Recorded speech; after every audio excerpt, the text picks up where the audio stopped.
ಮಗನೊಂದಿಗೆ ಹೊರಟಿದ್ದ ತಾಯಿಯ ಕೈ ಹಿಡಿದು ಎಳೆದ ವ್ಯಕ್ತಿಯೋರ್ವನಿಗೆ ಮಹಿಳೆಯರೇ ಸೇರಿಕೊಂಡು ಧರ್ಮದೀಟು ನೀಡಿದ ಘಟನೆ ಬೆಳಗಾವಿ ತಾಲೂಕಿನ ಹಿರೇಬಾಗೇವಾಡಿ ಗ್ರಾಮದಲ್ಲಿ ನಡೆದಿದೆ. ತಾಯಿ ತನ್ನ ಮಗನೊಂದಿಗೆ ಕೆಲಸದ ನಿಮಿತ್ತ ಹೊರಟಿದ್ದ ವೇಳೆ ಈ ಘಟನೆ ನಡೆದಿದ್ದು, ಮಾರ್ಗದ ಮಧ್ಯ ಬಂದ ವ್ಯಕ್ತಿಯೋರ್ವ ಮಹಿಳೆಯೊಂದಿಗೆ ಅಸಭ್ಯವಾಗಿ ವರ್ತಿಸಿ ಆಕೆಯ ಕೈ ಹಿಡಿದು ಎಳೆದಿದ್ದಾನೆ ಎನ್ನಲಾಗಿದೆ. ಈ ವೇಳೆ ಮಹಿಳೆ ಜೋರಾಗಿ ಕೂಗಿಕೊಂಡ ಪರಿಣಾಮ ಸ್ಥಳೀಯರು ಹಾಗೂ ಸುತ್ತಮುತ್ತಲಿನ ಮಹಿಳೆಯರು ಸ್ಥಳಕ್ಕೆ ಧಾವಿಸಿದ್ದಾರೆ. ಮಹಿಳೆಯರ ಆಕ್ರೋಶಕ್ಕೆ ಗುರಿಯಾದ ಆರೋಪಿಯನ್ನ ಅಲ್ಲೇ ಹಿಡಿದು ತರಾಟೆಗೆ ತೆಗೆದುಕೊಂಡ ಮಹಿಳೆಯರು ಧರ್ಮದೀಟು ನೀಡಿದ್ದಾರೆ. ಘಟನೆ ನೋಡಲು ಸ್ಥಳದಲ್ಲಿದ್ದ ಸಾರ್ವಜನಿಕರು ಜಮಾಯಿಸಿದ್ದು ಕೆಲ ಕಾಲ ಉದ್ವಿಗ್ನ ವಾತಾವರಣ ನಿರ್ಮಾಣವಾಗಿತ್ತು. ಮಹಿಳೆಯರ ಆಕ್ರೋಶದ ದೃಶ್ಯವನ್ನ ಕೆಲವರು ಮೊಬೈಲ್ನಲ್ಲಿ ಸೆರೆ ಹಿಡಿದಿದ್ದಾರೆ. ಹಿರೇಬಾಗೇವಾಡಿ ಪೊಲೀಸ್ ಠಾಣೆ ವ್ಯಾಪ್ತಿಯಲ್ಲಿ ಈ ಘಟನೆ ನಡೆದಿದೆ. Vinod Kolkar, KMM Kannada news, Belagavi.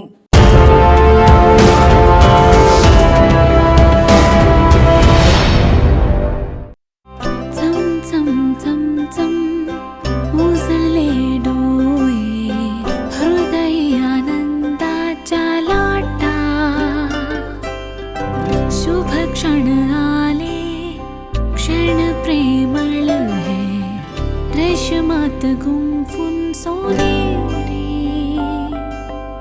BS Channabasappa and Sons, The Textile Mall, Tilakwadi, Belagavi.